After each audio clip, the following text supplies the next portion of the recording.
game on Sunday, man. I know you're nervous for the Rams, but you got to be a little enthusiastic after being there. Bro, that game atmosphere was ridiculous. The energy, the electricity. That place was rocking. Anyone was there, and a lot of the Super Buck fans were there too. The Bucs. Tampa Tones. We are joined by lead goon tonight, host of the Pat and Aaron show of WDAE, Pat Donovan. And it sounds like Stunna is bumbling a little bit. Going to put him on mute for a second until that gets a little clear. But we're joined by Pat Donovan. It looks like Stunna's hanging out with Cheech and Chong in a car with the windows up or something over there. It does look like we got a little... No, my camera's broke.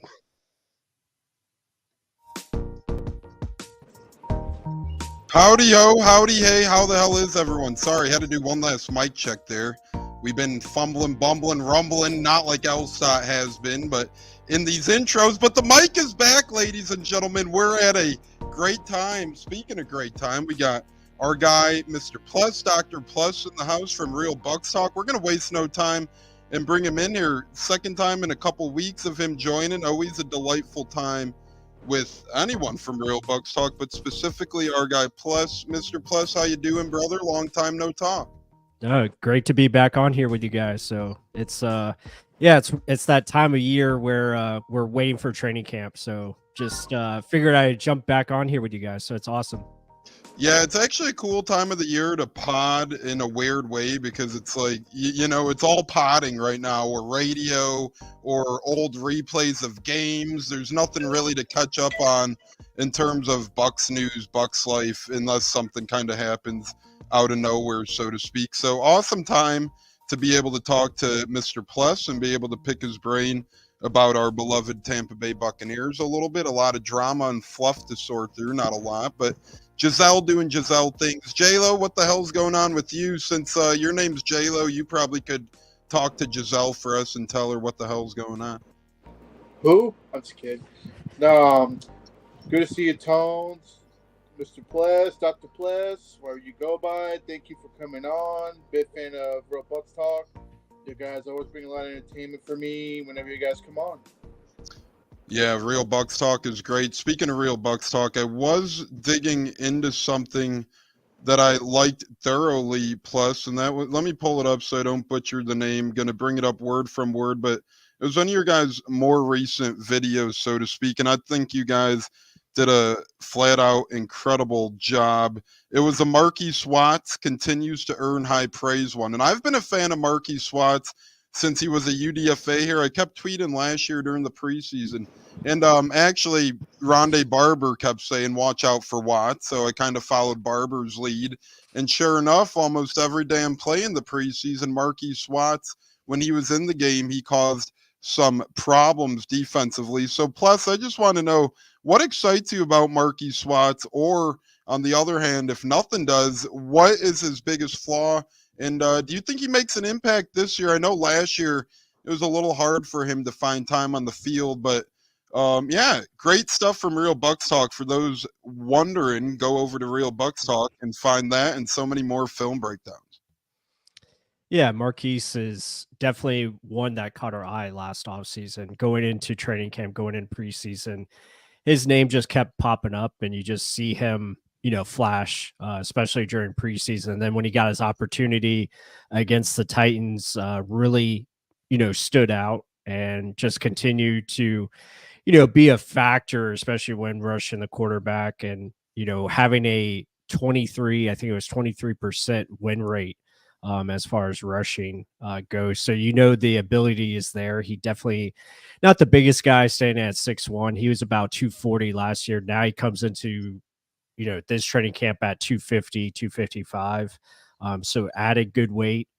And yeah, I like his chances. I like his opportunity to be a guy that could, you know, definitely be that pass rush specialist. I think his weaknesses are, you know, just kind of understanding the defense, knowing how to drop back into zone coverages when they ask him to, and then also, you know, maintain his rush defense and hold the edge. So that's where he was trying to gain some weight and be a more complete player. But yeah, I mean, if Randy Gregory is not going to be around, he definitely has that opportunity to be, potentially the fifth guy. But we'll see. It's wide open after Yaya Diaby. It's wide open to get playing time. It really is, and that's a great point with Randy Gregory. We're going to get into him in a minute. Maybe if you're at your local gas station, be on the lookout for Randy. We don't know where the hell he is right now. Hopefully, he's okay. That's a big part, right? That's why I want to see what happens. We'll get into the Gregory thing. J-Lo, first, your thoughts on Marquise Watts, if you have any. And secondly, J-Lo, hope you had a good Father's Day. I know you got some good Bucs merch over there. Happy Father's Day to all the fathers out there, or to people who have fathers and wanted to celebrate. So if you wanted to get into your Bucks merch a little bit, J-Lo, as well.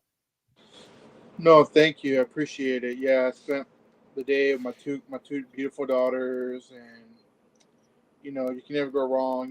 When you have your kids with you, celebrating a special day for all the hardworking fathers out there. So I appreciate that foremost. And Marquise Watts, I think he's going to make the roster. To me, he was a good third down, specialist, getting after the quarterback, creating pressure on the quarterback. In my opinion, with Marquise Watts, even with the absence of Randy Gregory, we got so much young talent in this room, the outside linebacker group. It's amazing. Even though Gregory's absent, but Marquise Watts, I feel like he could, if he fights hard in the preseason training camp, he could be a starter.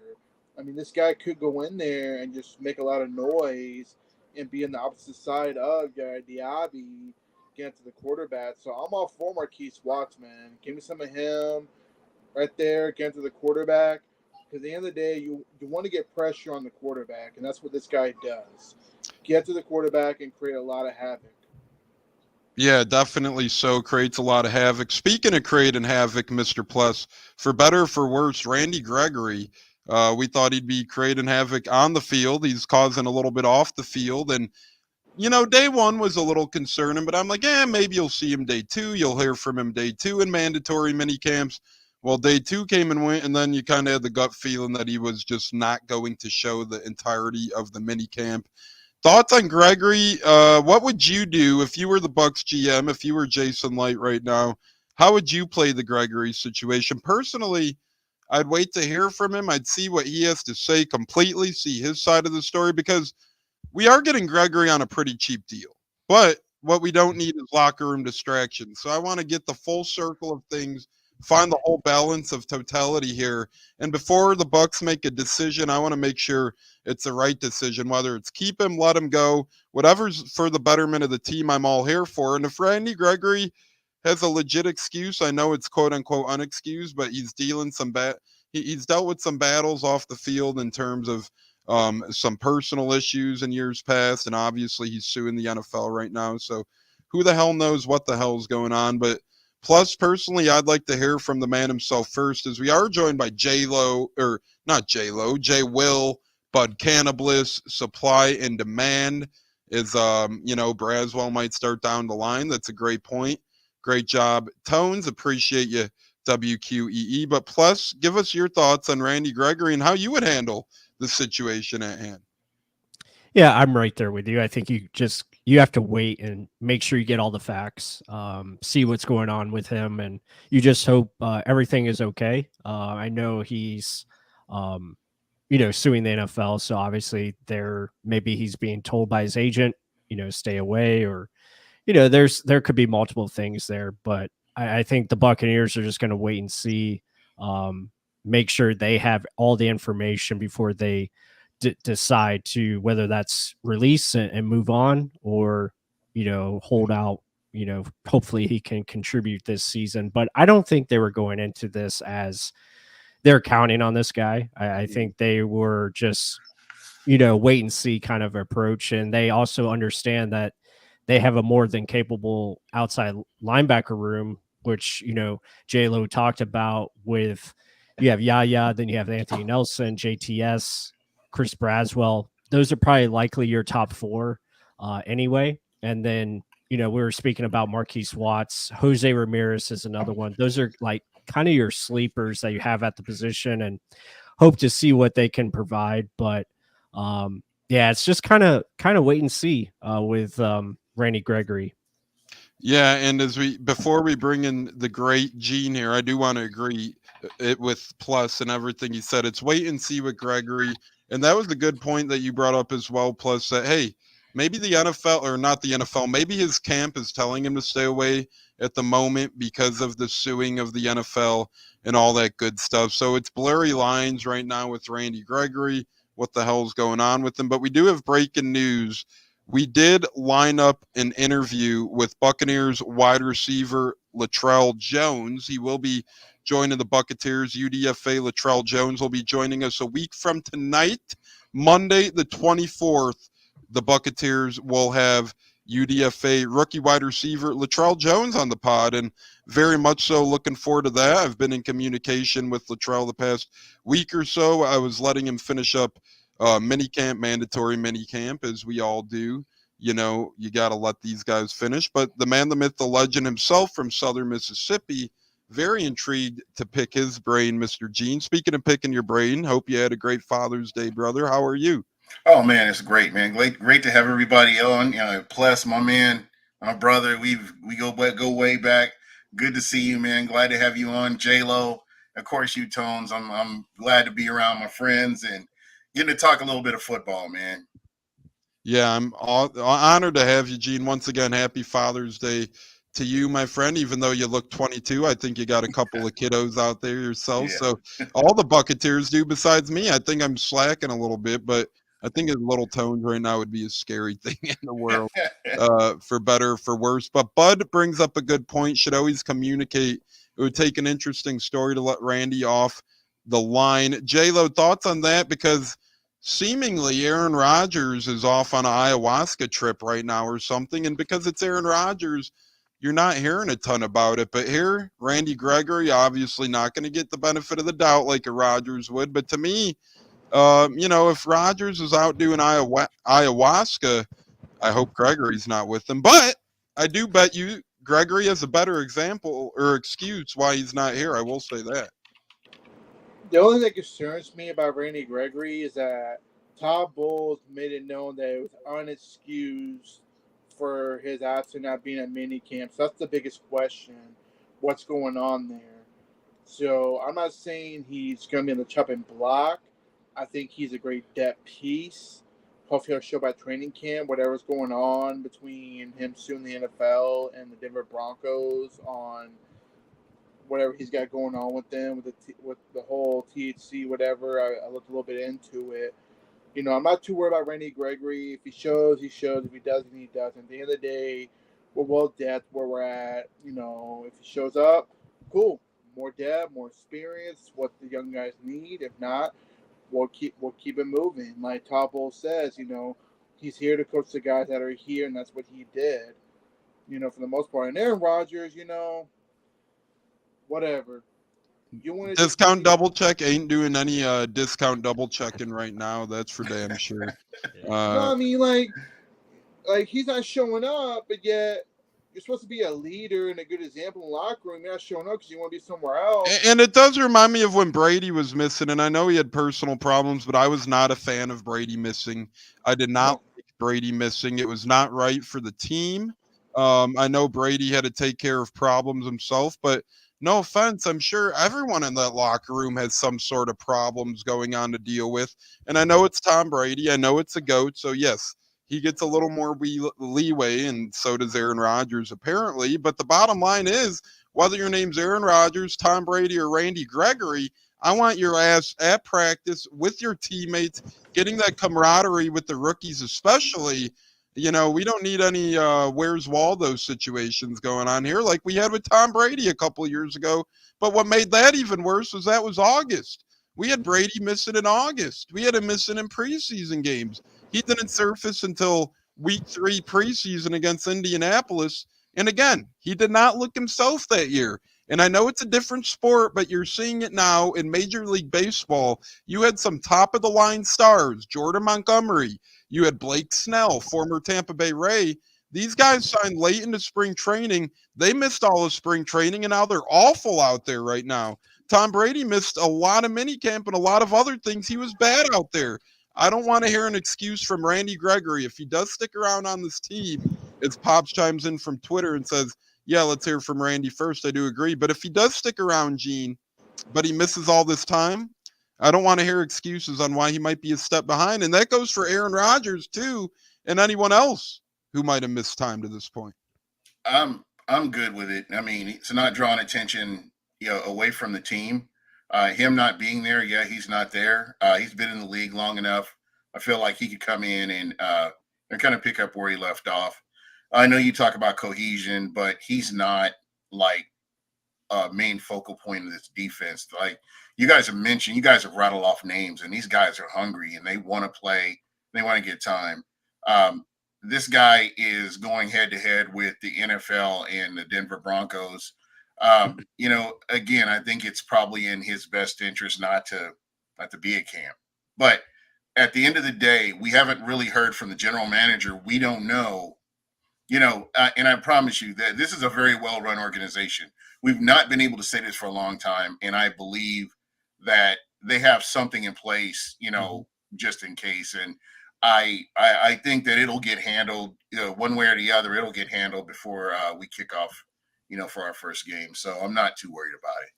I agree with you, Gene, and I don't get the people who just want to come out and flat out cut the man without knowing the full situation. Again, I want to get him a little reps, but I'm not too worried right now. Plus, we did have a question for you as David Ferrara joins on Facebook, our friendly Tampa realtor. That's good stuff right there. The great JC Allen, the Sports Illustrated joining. Christopher Cole says hit that like button, peeps. Plus, somebody asked about Sterling Shepard. And what do you think of him? What are your thoughts on him? Have you had the chance to kind of dissect his game a little more? The thing with him, A, he's a little older now, but B, more importantly, he's just oft injured. He's injured a lot. And to me, that's what slowed him down more than anything in recent years. Yeah, he struggled with, injuries, obviously, over the last several years. I think last year, he was finally healthy, even though as a reserve role, didn't really get a lot of, targets because they were dealing with quarterback issues. Obviously, Daniel Jones being out, I think, most of the year, or he was out for the season. So they just didn't really utilize him. He was more relegated to special teams work. But, coming into here, I think it's no guarantee that he's on the roster. There's going to be a lot of competition at that spot at receiver.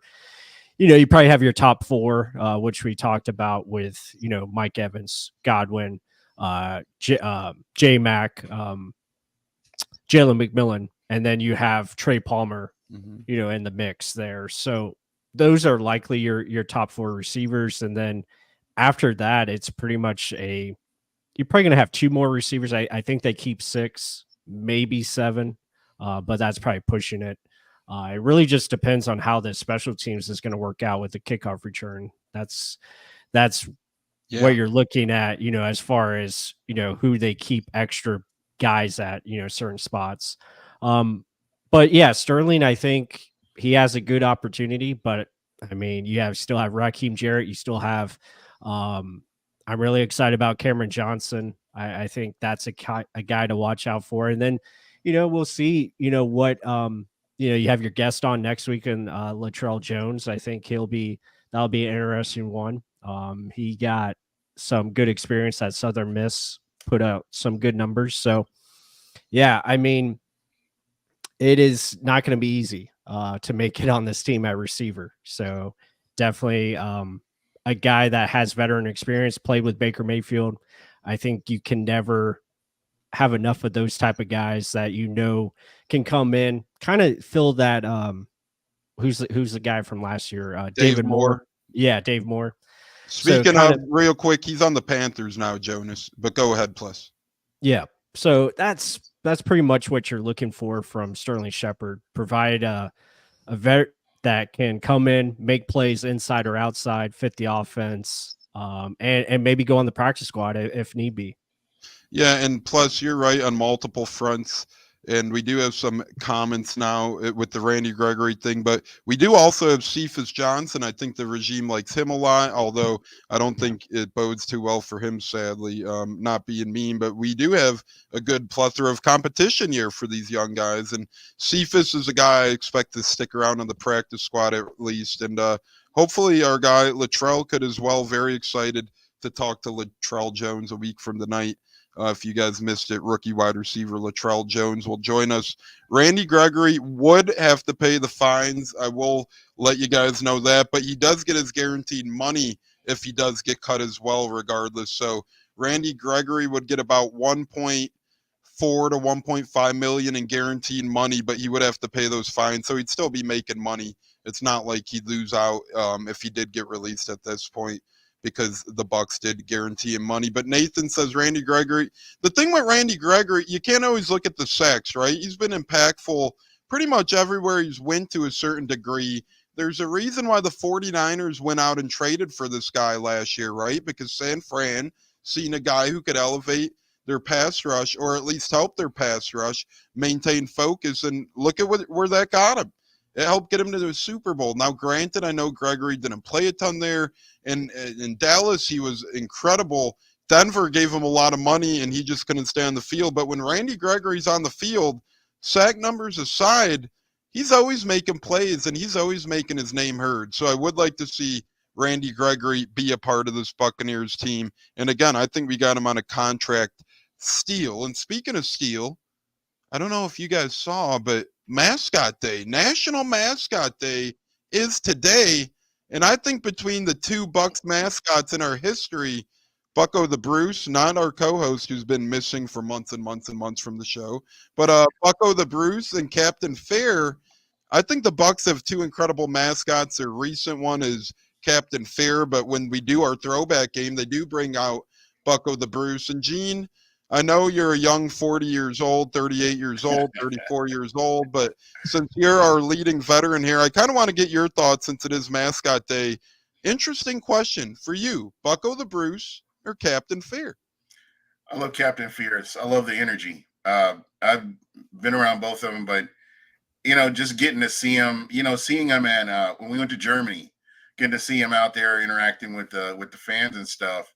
I'm a big fan, and I enjoy him, and how he tries to get the crowd hype. So I'm a new school guy on the when it comes to the mascot. Yeah, I love that. I do like Captain Fair a lot. Plus, we'll turn it over to you. If you had a pick, so far we have one for Captain Fair, led by Gene. Are you agreeing with Gene here? I like Bucko Bruce, but I mean, they're both really good. But if I had to pick one, probably Bucko Bruce. I just like that old school kind of original look. And I like the creamsicles, so I'm a fan of that. Oh boy, the way this is going, I'm going to be the deciding vote regardless. J-Lo, are you going to put the score in Captain Fair's court, or are you giving the edge to Bucko Bruce before Tampa Tones has to make the unwise decision? I grew up with Captain Fear, so give me Captain Fear as a mascot. I grew up with him. I watched him over the years, from my young years, teenage to now adult years. Bucko Bruce is cool though. I'm not going to take anything away from Bucko Bruce. It's old school, old fashioned. But give me Captain Fear right now as the mascot. Jonas, I don't know how long you've been watching, but we have a co-host. We call him Bucko the Bruce. So it's a joke. We don't mean Bucko the Bruce in terms of mascot. It's one of our co-hosts. We do appreciate you watching and always contributing, Jonas. But Bucko the Bruce is our That's why we call him Bucko the Bruce. You can't call him Bucko Bruce because there's already a Bucko Bruce, So Bucko Bruce, Bucs mascot, Bucko the Bruce. Yeah, you would know him if you saw him. Cleveland me. Mascot talk, and it's June. Yeah, that's what we're here for. It's National Mascot Day, damn it. I want you to go appreciate your mascots. Go to the Colts and pet their little horse, whatever the hell his name is. Show Clark Cub What's some his name? love. Sparky the horse? Yeah, BoJack Horseman, maybe. Whatever the hell his name. Yeah, whatever his name might be. Mystery, man, it is. But the Colts mascot, go show him love. You know, it is June though, and that's how you know it's mascot talk. Hey, we get another vote for Captain Fear. In terms of actual mascot, I'll go Captain Fear, but in terms of logo, give me Bucko Bruce. I like the old-fashioned logo itself. I have the fat head hanging in my my old man cave, but I do have the Bucko Bruce. But I do love Captain Fear. So in terms of mascot, give me Captain Fear. I guess I'll have to make it 3-1 there. But in terms of logo, I side with Bucko Bruce. Just the OG-ness. Creamsicle trauma though from them games. Yeah, and that's the thing, and our great co-host Stunna brings it up a lot, and Gene, you do as well. The era of football that we had with creamsicles always dampens it a little bit. But I will say this, the alarm clock era probably stole some of that crappiness from the creamsicle era, at least, because that alarm clock era from 2014 to 2019, I mean, we had one season. Yeah, I think we had, one winning season in there? 9-7. 20 what is it, 2010? 2016. Yeah, No, 2016. It was 2010. 2016. 2010 was our last. Oh, that's right. You're right. But we did have the newer Nike uniforms that we had like 1 or 2 years of like the kind of uniform now where they switch over to Nike, but then I'll never understand why we went alarms. And I don't absolutely hate them, but just compared to all the other Bucs uniforms, just doesn't add up. As Cleve and me says, "What's up, fellas?" Jonas, you know, we're showing the love, brother. And Bucko, bring Bucko every throwback game. I think they are. I think they do that. I do think they bring Bucko back every throwback game. Bucko's going to have to be a throwback on this pod soon. His name is Blue. Good or bad name for a mascot, plus Blue, the Colt horse. Blue, you're my boy.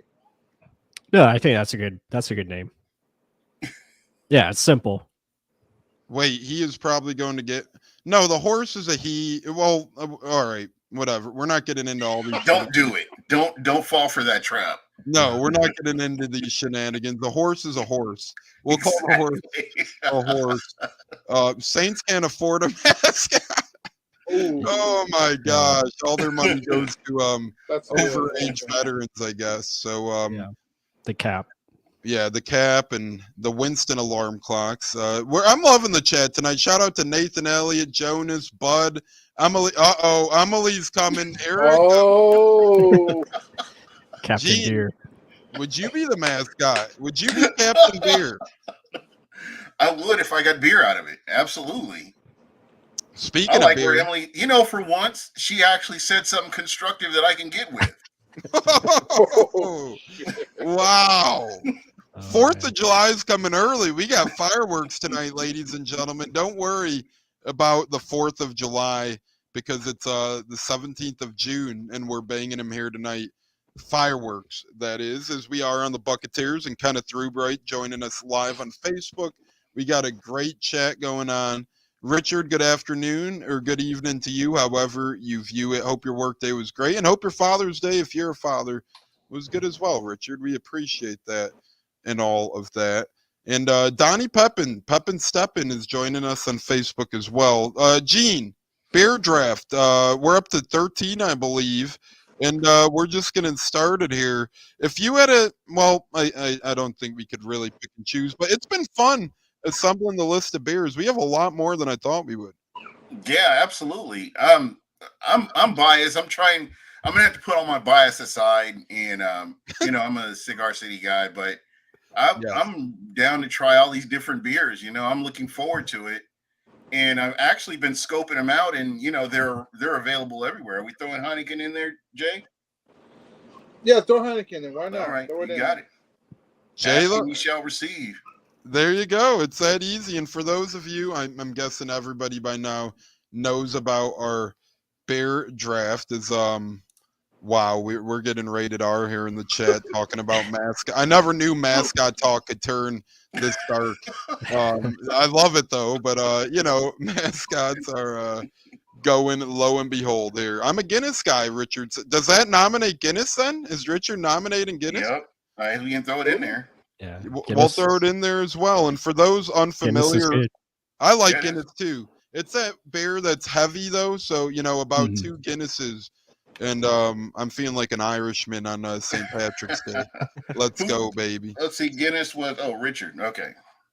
So, for those of you unfamiliar, if you recommend a beer or even just mention a beer, we're going to throw it in the ultimatum in the beer hopper, and we're going to pick an official Buck What You Heard and Buccateers beer for the 2024 season. And speaking of Buccateers and Buck What You Heard, you guys are watching live now on either Buccateers, Real Bucks Talk, I forgot to put Buck it on. What You Heard. Lowenbrow, is that a beer? I'm guessing that might be. Yeah, and that's a throwback right there. That's going back to the big sombrero. Yeah, and speaking of big sombrero, somebody posted a photo yesterday, and the big sombrero was in the background, and I was like, man, something about that stadium just looked nostalgic and beautiful. I do love Ray J now, but the big sombrero, I hope The we don't. metal bleachers burning the back of your legs on those bleachers in September was a lot of fun. I hope we don't get a new stadium now, though. I do love, and there we go, Michelob Golden Light, another one to the pack. That's a good one. Yeah, so we're getting a lot of beers here thrown our way. Me and Gene might go broke after buying all these. Damn. We'll make it work, though. Speaking of making it work, Hard Knocks is finding a way to make it work. Right now, we have 3 Hard Knocks on the horizon, guys. Not one. It's like LeBron in Miami. Not 1, not 2, not 3. We started off with Hard Knocks when the Bucs were on it back in the day. That was 2017. That was the only Hard Knocks you had, was preseason Hard Knocks. Now they added in quote-unquote off-season Hard Knocks, which will be the New York Giants. They're going to take you through their draft process. They're going to take you through free agency. Then you got quote-unquote preseason with the Bears. So that'll be how the Bucs was a couple of years back. You know, they're going to cover Caleb Williams and Matt Eberflus and Gerald Everett and all those guys. And then you got the in-season Hard Knocks, but they're not doing 1 team. They're not doing 3 teams. They're doing 4 teams. They're doing a whole damn division. So I don't know about you guys. I do like Hard Knocks, but to me, this is a little much. If anything, I'm going to stick to the In the Currents. I'm going to stick to the Bucs videos on our YouTube channel. Shout out to Gil Beckman and the rest of the team. Gene, what's it? You know what? You can put this right up there with Thursday Night Football to me. You're overcooking the grits. It's just too much. And you know, it was fun where you want to watch it. If you don't have it, you don't have it in front of you all the time. You look forward to seeing it. But if you're just like beating this into everybody, I think they're just doing too much, and I don't agree with it. I don't agree with it either. You know, I could see the two, and I would have capped there. I would have capped at the off-season and preseason or 1 team in season. You know, now it's like, no offense, I don't really care about following all AFC North teams in the middle of the season. I mean, I'm going to keep up with them enough in fantasy. I'm going to see them enough on my television. The Bucs division actually plays the AFC North 1-1-1-1 this year. So I'll be seeing enough of these damn guys. I don't need it shoved down my throat anymore. And when the regular season's here, we consume so much Bucs content on a regular basis. We don't really have time to be dipping our toes into this Hard Knock shenanigans. So I'm with you, Gene. It is like Thursday Night Football, or now we could say it is like Wednesday Night Football. You know, we could say a lot of these things. Plus, are you with Gene and I, or are you a fan of, hey, give me all this, give me all the Hard Knock series? Yeah, I mean, there's so much content out there, you know, across the league. I mean, I just watched the NFL draft content that was on Roku. You know, that was pretty cool. You know, just seeing different teams, seeing their processes, seeing, you know, how they go about the draft. So, and now you have like every team's pretty much doing, you know, in the current, you know, like the Buccaneers are. It's everywhere. So, yeah, I mean, is it overkill? Sure, but that's the NFL. Like, they find ways to make revenue. They're gonna, you know, do whatever they can to maximize the dollar. And now you're seeing that with HBO, and I don't know, is Amazon Prime still doing their thing? I know they still have like, you know, teams as well. So, and I kind of enjoy that. I like the Amazon one a little bit more. But it'll be cool. I'll definitely check out the in-season Hard Knocks just because the Buccaneers might be on there. with Baltimore. Playing Baltimore this season, so maybe we'll see the Bucs get talked about a little bit. So that'll be interesting. I agree with you. Plus, as we do almost have 100 people watching, I want to say thank you, everybody. It's beautifully done here on the Buccateers, Real Bucs Talk. Buck what you heard, whatever the hell you might be watching on. We do appreciate it. Dr. Plus in the house, Gene, J-Lo, myself, Tampa Tones. Jonas, I will see you at week 9 at Kansas City. It's Pops' birthday weekend that weekend. We're doing an immaculate weekend. We're going up to Minnesota to see the Colts take on the Vikings on Sunday, and then Monday morning we're flying out. We're booking it to Kansas City, and we're going to be seeing the Bucs and the Chiefs at Monday night. So no, I'm not doing any sort of crew trip or anything like that. I'm doing Tones trip. Tampa Tones takes on the show, baby. Me, Pops, Joey, I think my dad's buddy. We're all just hitting the fucking ground running. And I hope the Colts beat Minnesota that day, because that would help out the Bucs as well. So it's going to be a beautiful thing. But I'll see you there, Jonas. J-Lo, what say you to round out the Hard Knocks thing? You knocking on the Hard Knocks, or you pass? I think they're overdoing it a little bit. I do like how the division they chose 4 teams potentially that are all playoff caliber teams. So I wouldn't knock that off. But as far as the offseason, preseason, I think it's just too much. On my opinion, I think they should stick with preseason and in season if they really want to add more content and all that stuff. And I do agree with Plush. We could be in part of that in season Hard Knocks when the Ravens come here Monday night to play us. So I'm all for it. That's no problem for the most part. That would be cool. If we get that out of it, that would be cool. I'm just tired of the Bears talk. Oh, you mean the Super Bowl champions? Oh, man. No, that's the Atlanta Falcons. Falcons, Bears, NFC Championship, and Texans, Jaguars, AFC Championship. That seems to be the buzz on these streets. Anybody but Kansas City, please. Enough with Kansas City. Any other team but Kansas City. I'm just tired of hearing the Chiefs. Yeah. They're now the new Patriots, where I'm tired of hearing them being in the big game. No knock on Patrick Mahomes, Travis Kelce, and the Swifters, whatever. But at this point, I mean, anybody but the Kansas City Chiefs at this point. I'm just tired. Sadly, it's probably going to be the Chiefs, so hate to burst the bubble, but I keep saying the same thing. I keep saying, damn these Andy Reid and Patrick Mahomes and all these awesome people, and then next thing you know, it's like last year was the year to stop him. They had to go on the road in Buffalo. They made that look easy. Then they had to go up against some other foes. They made it look easy. Miami, they got lucky because they got not lucky. That's what happens when you get home field advantage. But the cold weather helped them out greatly in that playoff game. And then you had that vaunted 49ers defense with a lot of weapons, and nobody could just stop Mahomes. So I agree. I'm on team anybody but the Chiefs, but I do have to tip my cap to Patrick Mahomes because he's just – I mean, he's crazy. You can't stop the damn bastard. But wait, don't have to cut you off though. We did stop him. Team to beat the Chiefs. Yes, we stopped him.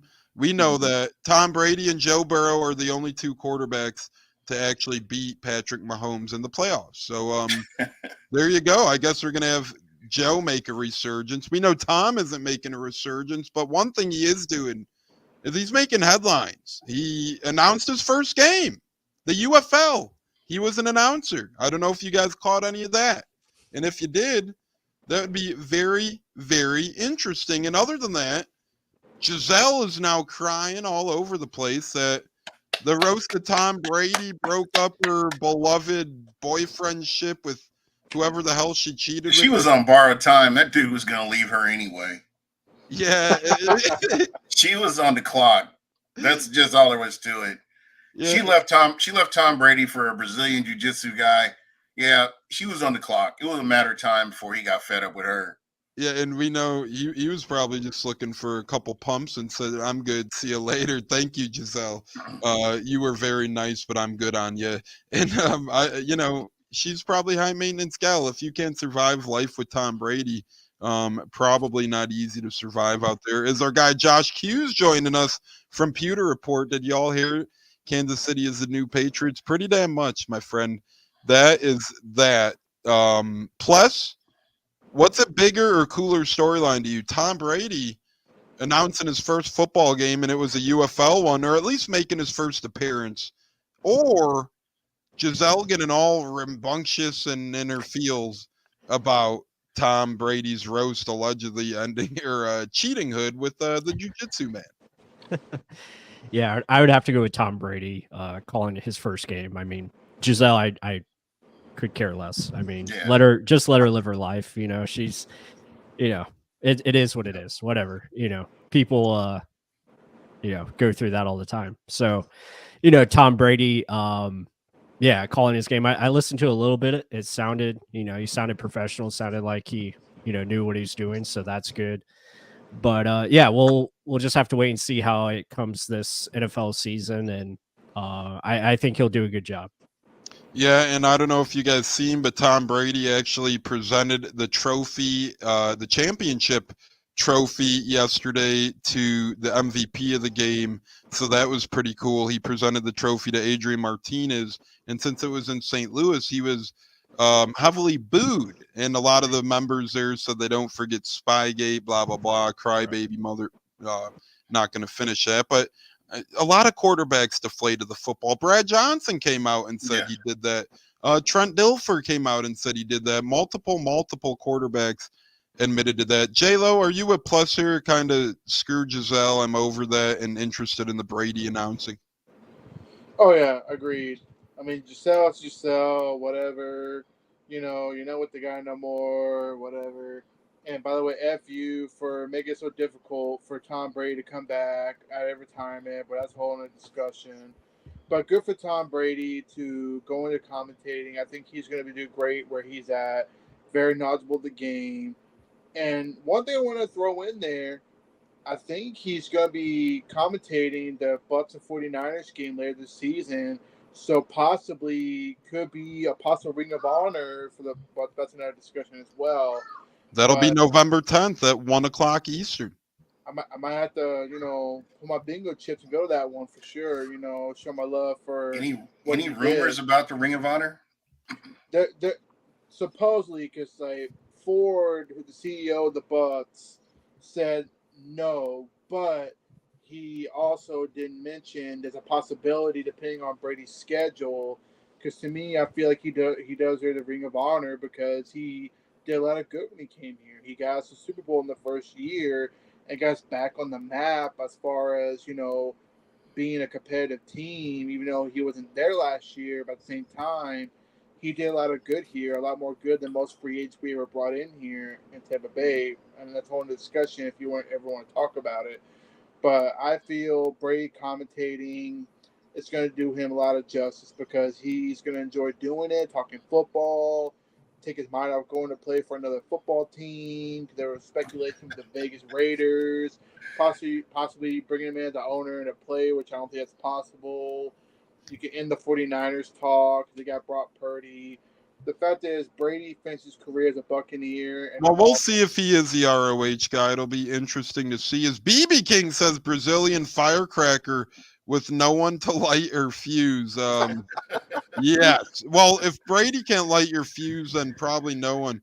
And the thing is, who really knows why the hell they got divorced before we cap it off here. But the thing is, yeah, kudos to you as well, Josh, for the Greenberg interview. Friends at Pewter Report did have Greenberg on over there, so go check that out if you guys did miss that. We're not selfish here.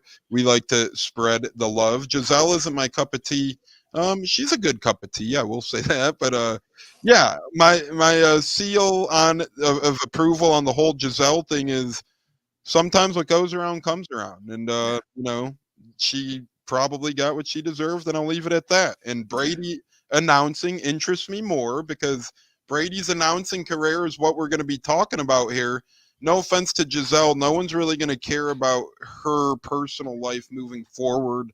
It's kind of a thing that was interesting because of Tom Brady to football fans, right? It's like not a lot of football fans really care about Giselle's day-to-day interactions anymore. So, Giselle, I honestly hope your life goes well for you. But Sorry, and I'm laughing at you a little bit because you fucked up, and I'm on Team Brady and his announcing, so let me leave it like that. But I did think it was interesting that Brady got booed. I mean, come on, St. Louis, be a little classier than that. I know it's sports. I know a lot of you got to consider it St. Louis though. So Yeah. there's that. They And, beat he beat the Rams, so Yeah. exactly, and you know, I'd be booing too if my football games were played in that stadium. You know what I'm saying? That's all I could say. I passed that stadium and it wasn't pretty. All right, we'll talk about Tay-Tay. So No Taylor Swift slander here. Okay, so no slander zone. Sorry. her new album comes out. No, I'm kidding. Speaking of, I mean, the championship game wasn't an easy to call 25-0. Yeah, the thing with announcing games, I did baseball games in my past. When it's a blowout, you have to have backup material ready to roll. You got to have bulletin board material ready to roll for random things. And, you know, I'd be doing baseball games. I remember this one Thursday night back on WQEE, they commented on Braves country. It was like 12-1 or 12-2. And McGee and I were sitting there and we just were talking about the most random things, but it kept people around. It kept people talking. It kept people chatting. That's all you can do. Speaking of all you can do, all one can do is love Tay-Tay, allegedly, for Josh Capo. But other than that, guys, that's a great Tom Brady debate. One thing we never got with Tom Brady is creamsicle Tom Brady. But one thing's for certain, we're getting those back. Gene, right? There's no doubt in your mind we wear that again this year, or do you think we're done with them? Because we had a photo shoot with him, or we're at least leaking photos. Bucky Irvin was seen in a creamsicle. Baker Mayfield and Tristan Wirfs wearing a creamsicle now. Gene, does this bode that creamsicles are coming back? Oh man, I hope not. But if it happens, it happens. You know, you guys already know my opinion of creamsicle and what I've been through during the creamsicle era. So pick one: creamsicle or alarm clock throwback. Oh man, that's cruel. Man. What, are we be putting me on the hot seat here? What's the deal here? Tone's hot seat challenge instead of Gene's hot seat challenge this week. One question: creamsicle or alarm clock? I'd have to go creamsicle. Yeah, I'm with you. Alarm clock. There was just no reason for it. No, what are you gonna remember? The 30 interceptions, or you know, the missed field goal by our kicker Matt Gay, or you know, are you gonna? Well, the only thing to honor, I guess, would be like a Mike Evans day in alarm clocks. But Color Rush. Color Rush. Okay, I could do the red Color Rush. The red Color Rush. I've got a red Color Rush jersey, and I do like those. I got the Mike Evans one, Color Rush, so I'm all for it. We should just switch off colors every game. Pewter, white, red, creamsicle, alarm clock, red Color Rush, white old throwback away, white alarm clock, white current, pewter. No, I'm kidding. That would be interesting, though. I think the team would go broke if we tried to do that. And I think the equipment manager would have a problem. Those guys have to... You know how hard it is for equipment managers to not let the players take what they want equipment-wise? Like, the Bucs did not let a single player take their creamsicle helmet from last year, and that's kind of wild because a guy like Leverett, former Buck now, they might have sent his to him, but he has to have helmet customization. So Leverett's helmet was made specifically for Leverett. You would think the team would maybe let you, but those throwback helmets are such a rarity that, you know, they kept it around, and now we're talking about throwback helmets and whatnot. Geez, you could tell it is June here on the Buccateers, but we are having fun. And speaking of fun, Giselle, the King Fu teeth. Speaking of fun, Emily, you're a lot of fun. But on top of that, next Monday, for those curious, June 24th, special edition of the Buccaneers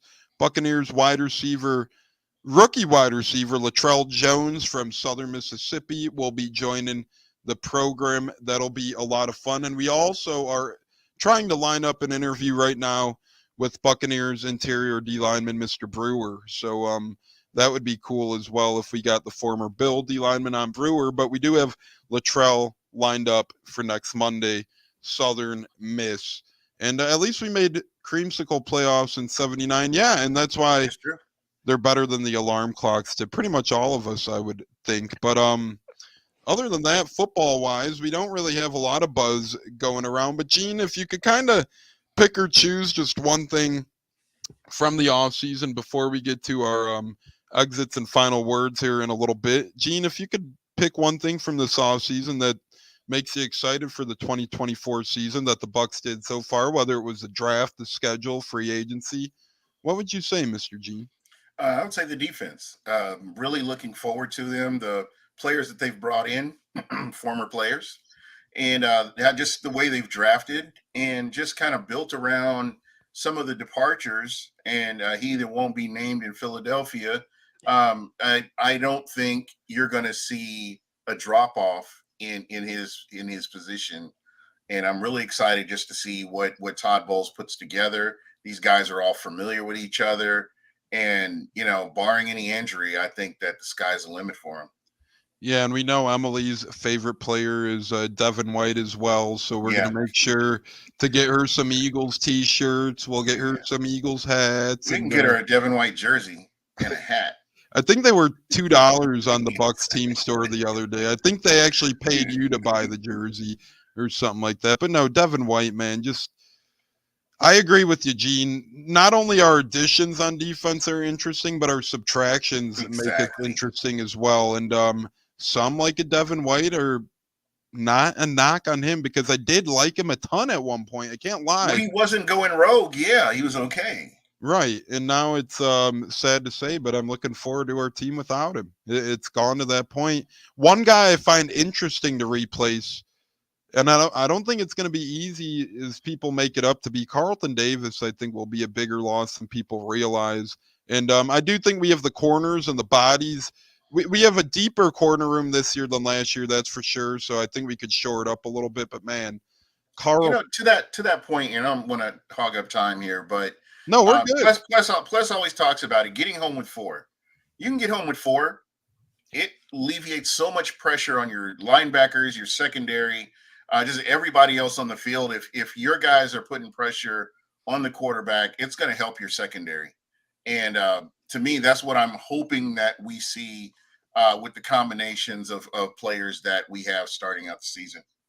And Gene, that's a great point. And I think the Bucs did the best job they could. Well, at least if we'll assume Randy Gregory is a part of this team, I think the Bucs did a nice job addressing that getting home with 4. And you look at it like this: they drafted Braswell, who's supposed to be a really good pass rusher. And anytime you go to Alabama, you have one thing: potential. And that's what Braswell brings to the table. I also believe signing Gregory was a good move. Then you bring back a couple of guys. I mean, JTS should be more motivated this year.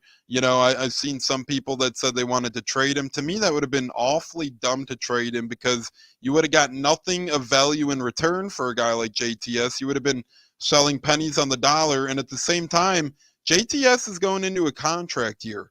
Players usually play their best in contract years.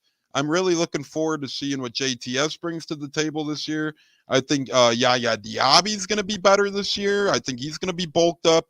I think Anthony Nelson's going to be the same old Ant-Man this year. He's going to be motoring. His engine is always running, guys, Anthony Nelson. And then we talked about him earlier in Real Bucs Talk, and our good friend Dr. Plus and company did a great job breaking down Marquise Watts. He could 50,000 watts. Yeah, and again, Rondé kept pointing him out last year. I was tweeting about it. This is a guy who has potential there. And then you look at a guy like Vita Vea, who's more nimble than ever. Kalijah Cansey is actually going to have that preseason experience this year. Will Golston was brought back. I think Gene makes a great point. The front 4, bring it home. Doesn't really matter. I mean, it does matter. You can't have Plus, myself, J-Lo, and Gene in our secondary. But I do feel comfortable with the guys we got back there right now. Plus, what is one thing from this offseason that excites you or that you're like, damn, Bucs kind of fumble there? And then kind of to piggyback it, Trevor Lawrence contract thoughts on your end. Quarterbacks are going to get paid. I mean, we know this. Trevor Lawrence, obviously the next example there. Dak Prescott's going to get a bunch of money too. It's just going to happen. That's just where we're heading. We're heading to kind of that almost NBA type contracts. We're getting closer and closer to that. But as far as like one thing I'm looking for, I mean, one thing that I'm really excited about from the offseason, I was going to say Jordan Whitehead, but Gene kind of nailed it there with the offseason as far as defense. So I'll go offense and I'll say Liam Cohen. I think that can't be stressed enough how big of an upgrade I think he's going to be. Just from a play calling standpoint, I know a lot of people like Dave Canales. We were fans of him as well. But I think Liam he just understands how to call a game from a different perspective, really understanding situations, understanding when to pull triggers on things, when to make changes. I think is going to be a big factor. And just his overall scheme, I think that Rams offense, the scheme overall, bringing the more motion, bringing more ability to run the football in different ways, more diversity, I think is going to be huge for this team. So I'll say Liam Cohen is the biggest thing I'm excited about. And then, yeah, the subtraction or the addition by subtraction and, getting rid of Ryan Neal, getting rid of Devin White. I think replacing those guys with Jordan Whitehead and KJ Britt, I think is a huge upgrade. And then Carlton, yeah, as good as Carlton was at times, again, best ability is availability. And now bringing in Zion McCollum, I think the sky's the limit for that guy. I think he's going to explode this year, like Josh Crapo said. And yeah, so I could say all of it. I'm excited for all of it. Graham Barton, that's a huge addition. Huge addition, upgrade over Robert Hainsey. You've heard it in our group chat on Twitter. That's a big move. Like that's a big move bringing him in.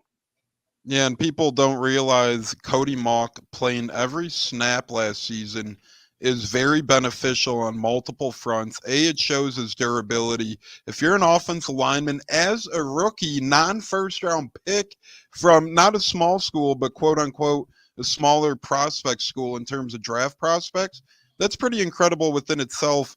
And then you're going to, whether you succeed or whether you have some bad plays out there, you're going to get all that experience in and really, really put your foot down on year number 2 and try and take it to the next level. Josh says, J-Lo getting 4 interceptions guaranteed.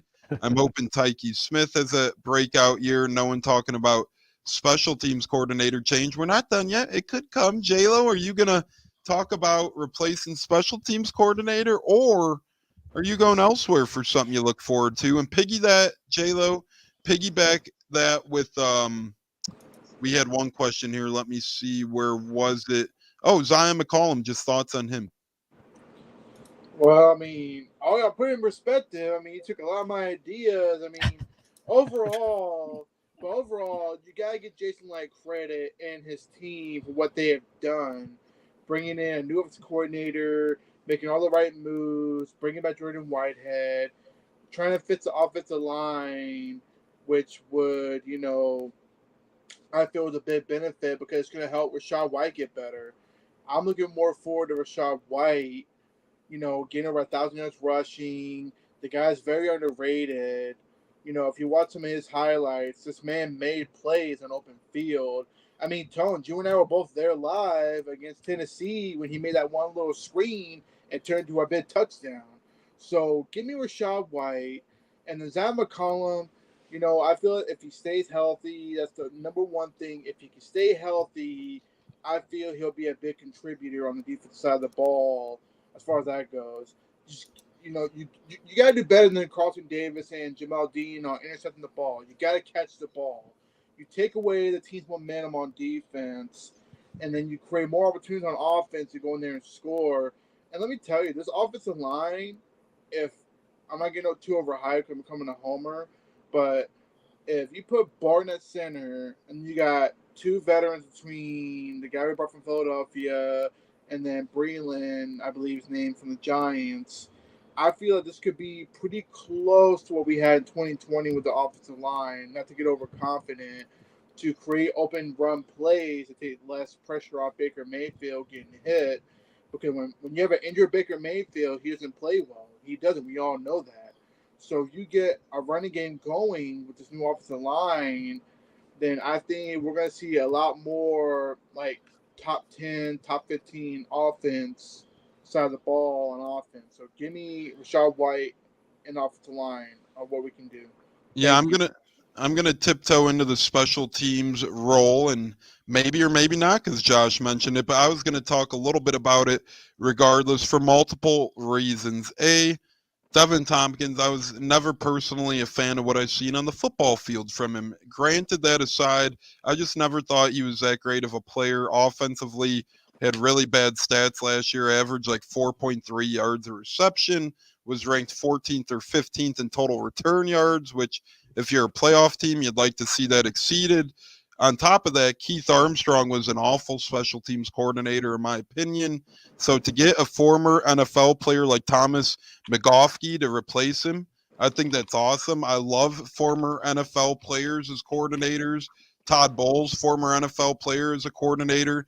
Now you see that with Thomas McGoffkey. Our O-line coach now that we brought in, Kevin Carberry, was a former offensive lineman in the National Football League. Tad Lewis, very essential part of our coaching. He was a player. Keith Armstrong, or not Keith Armstrong, we got rid of him, but our co-defensive coordinators as well. Larry Foote, former player, right there. Boom. So I love the former players in the role of coordinators, coaching positions. So I'm very much so looking forward to our special teams.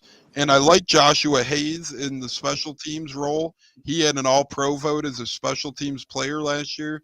I think he should get better as well. I think our return game should get better just based on the rules alone. And maybe you throw a guy like Bucky Irving back there as well. So I think this looks very, very good for the Bucs. And our kickers stayed the same. Chase McLaughlin, we got him back, which is incredible. McLaughlin won a couple games on the leg himself last year, so that was incredible. And then we also have Jake Camarda and a lot of Bears fans. I live in Chicago, where, by the way, Thomas McGoffkey's from. So, hey, Bucs special teams coordinators in this neck of the woods as well. But a lot of people ask me, hey, drafting a punter, was it worth it? Because the Bears drafted a punter. I said, absolutely. Drafting Jake Camarda has been worth it. So between keeping Camarda around, keeping McLaughlin around, and then upgrading special teams coordinator, to me, we'll upgrade returner. Then Hayes gains another year in his specialness and his special teams coverage. I'm very much excited to see what our special teams does. And again, kudos to all of our coordinators and coaches, Casey Rogers, Larry Foots of the world, getting playing time in, and the chat is living right now. I love this. It's all over the place. BB King, Josh Q, Jonas, Josh Hayes, former NDSU Bison. Yep, same with Cody Mock. Same with your man Carson Wentz. Same with Easton Stick. Same with Trey Lance. You know, it goes on and on. Pretty good amount of football brains from that school. But J-Lo, final word on the program before overtime needs to be paid or all that good stuff. J-Lo, what say you? Bring up one thing if we missed it, or bring up one final word you'd love to talk about right now. We're talking about all sorts of fun stuff. We got Costco Gino Grigio in here if you got $12 a box. So that's incredible. Just really fun stuff, J-Lo. Well, first and foremost, thank you, Mr. Dr. Pless, for coming on, joining us. I always enjoy all the knowledge you bring to our pod. And Gene, you're the man. Thank you for everything you bring. You know, you always entertain me, teach me new things on as far as beer and as far as Buccaneers football. Tones, you're the GOAT, bro. Like I said, without you, bro, I wouldn't be here spreading my knowledge. Thank you very much. And all the commenters, thank you so much for commenting, joining us on the show. We Except for Emily. Well, the rival of Gene, Emily.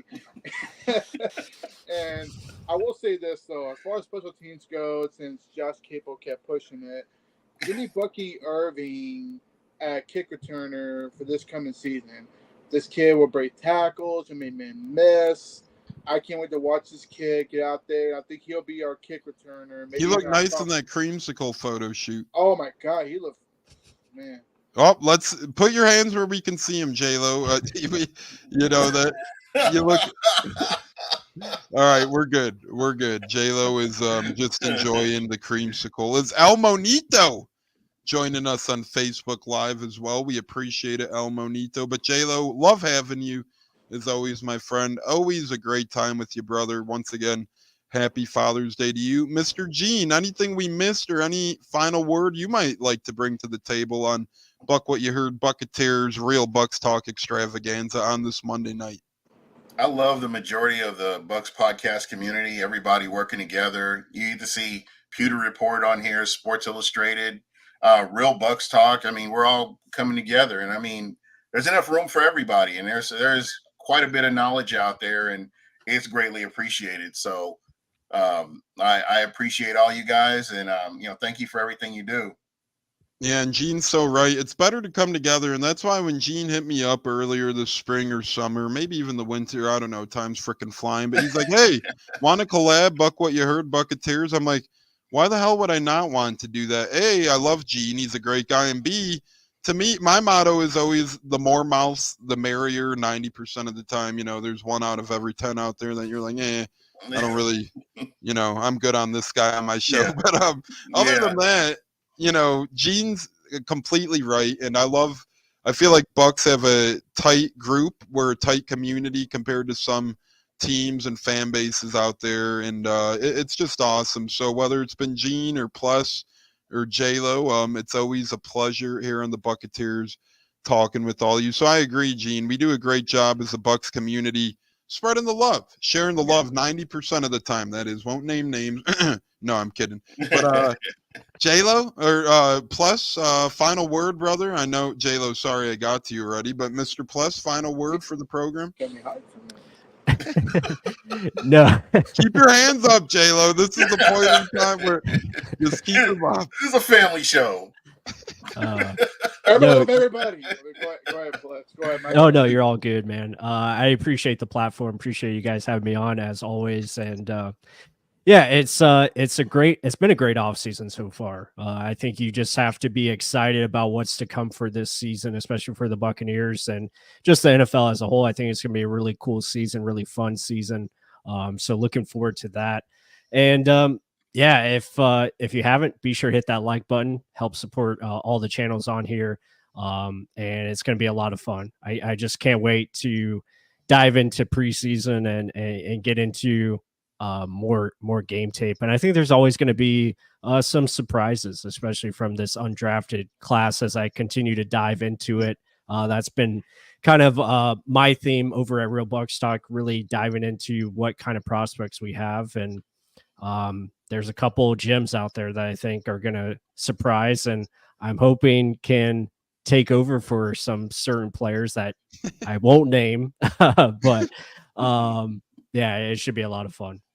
Yeah, and plus, you guys always have something in the hopper, it seems like. Do you know of any videos you might be releasing this week at this point or in the near future? If not, that's all right. But Real Bucs Talk, you guys are always on your A game, it seems, and always good work. No, I appreciate it. Right now, just kind of keep diving into this undrafted class. And then also, do some more film. I think we're going to get into more of the free agents that we brought over. Probably have a big film study coming up on Jordan Whitehead. I can't stress it enough how important having that guy back is going to be, and just seeing him work together alongside Antoine Winfield as he continues to, progress and get even better, which is, I don't know how you can, but he just continues to do so. So yeah, just more free agency. We'll have more film studies on, the left guard spot. So left guard, safety, nickel back position. All those spots are going to be definitely close eye from all of us here, and then receiver as well. So there's gonna be a lot of competition everywhere, and that's gonna be a lot of fun to just continue to dive into. When does the Logan Hall game film come out? Well, I mean, if you heard the Judge Culpepper video yesterday, I mean, I'm cheering for that guy relentlessly. I'm hoping he can step up his game and find a way to get into that rotation. I'm still pushing for the Anthony Nelson move to defensive line. I'm hoping that comes to fruition because I think he would be a perfect fit as a 5 tech and really expand his game and even take his game to another level instead of being an edge rusher. But yeah, Josh Capo says it perfectly. Yes, down the hallway and just throw the key out the window. Yeah, that's perfect. As Cleveland East says Baker Mayfield. We got a couple really cool comments. Richard, thank you, saying, I love catching the live shows, love the interaction with the chat. That's what we're here for. We know a couple podcasts either really only bring things up if you pay him or what's that called? Super chat, that sort of stuff, which, those are always nice. I'm not saying don't do super chats, but I'm saying some podcasts only bring your stuff up if you super chat them. Here on Buccateers, Buck What You Heard, Real Bucs Talk collabs. We like keeping up with you people. We like talking with you guys. So, Richard, we do appreciate that. And this one's my favorite. It's dope seeing you guys all in one pod. It's like the Spider-Man meme. We're all pointed at each other, but that's awesome stuff. And that's what really podcasting is about. And, it's like Avengers Assemble type shit. Why? Think about it. If we could have almost 100 people watching right now collectively, and again, numbers are indifferent, but why would you want to have less people watching? Wouldn't you want more people watching, interacting? I've seen so many names pop up in the past month from Plus joining. I've seen so many names pop up in the past 6 months or however long we've had Gene collabing with us for. It's just awesome to get to know new people, get to talk to new people, and that's what podcasting is about. It's not, I hope these pods fail and I hope mine's the only good one. No, I want to see every pod succeed. I want to meet new people. I want to make new connections. I want to continue to podcast. Wherever the hell it might take me, But damn it, I just love talking and meeting new people. So my final word is, God bless the Bucs community. It's honestly a blessing. It's a beautiful thing that people just come together and talk some football. Buccateers combined 43 cone bench vert. Let's go. Well, all right, we're going to make some distinctions here. The vertical I will not do. I will get negative on the vert. I think we're going to we'll probably put plus on the vert. That seems like we'll do that. I'm feeling J-Lo might be J-Lo and Gene will man the bench. How about that? We'll put J-Lo and Gene on the bench. I'll do my best not to fumble the 3-cone drill, and then we'll just take the best 40 time. Let's go with that. We'll take the best 40 time collectively out of the group. So yeah, we could put up a pretty good combine. We could do that. And we are the crew, says Bud. Oh boy! We're going rated R here, off the rails. It's a Monday night, but feeling like a Friday night. Get that off the screen. Yeah, Friday night college school sounded like, oh geez. Well, it was so funny because I thought she wasn't gonna watch it, and I would be able to get away with just saying anything. I didn't realize that her evil eyes are still watching the show there. I thought Emily went to, do stuff. I thought she went to work, maybe went to grab a bite. She was quiet for a little bit, but she was really. It was good when she was quiet. I'll give her credit. She was spewing up something. She was cooking. Cooking. But she was cooking thoughts. Exactly. Cooking thoughts. Hope Gene and Jerm join Cleve and me this week. Well, man, what are you calling Jerm, man? Come on, man. Call him by his government name. His government name is Nacho Libre, I think, right? That is something like that. Jeremy, ain't that right? Nacho so what is that? Libre. What is that? Wednesday, the Cleve and Me show. Yeah, I think they should be recording Wednesday. Cleve and Me. Okay. That is Cleve and Me. Yeah. Just send us out some words of wisdom, and we'll get right on. I know. We'll make it happen.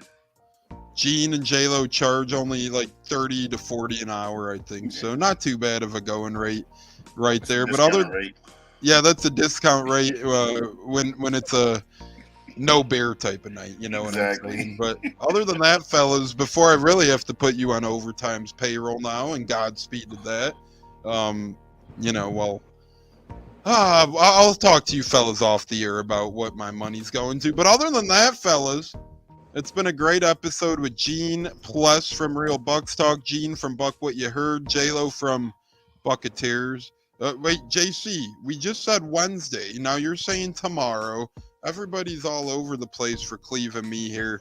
JC says tomorrow. So Maybe it might be tomorrow. And Celtics are not going to win tonight. No, they probably will. But I honestly hope. I hope they don't. Only because I want to see these things go longer and longer and longer. Give me 6 games.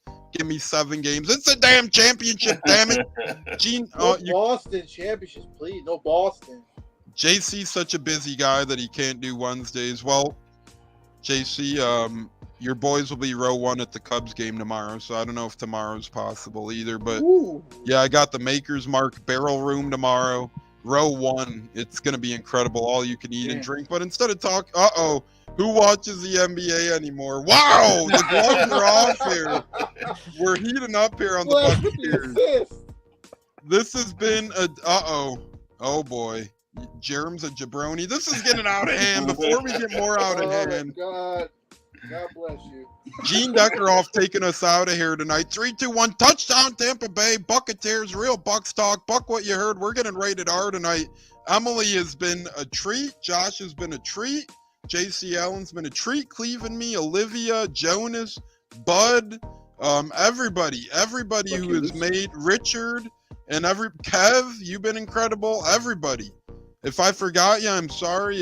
Don't cancel me. That's all I could say. But on behalf of the great Dr. Plus from Real Bucs Talk, the great Gene from Buck What You Heard, the great J-Lo from Buccateers, and myself, Tampa Tones, it's been an honor on this Monday night going to battle with you guys here on the Buccateers Real Bucs Talk extravaganza, Buck What You Heard. Whatever the hell you're watching on, we appreciate it.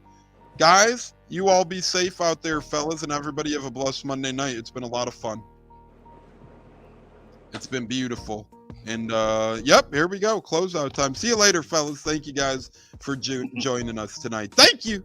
Fire the damn cannons. Go Bucs.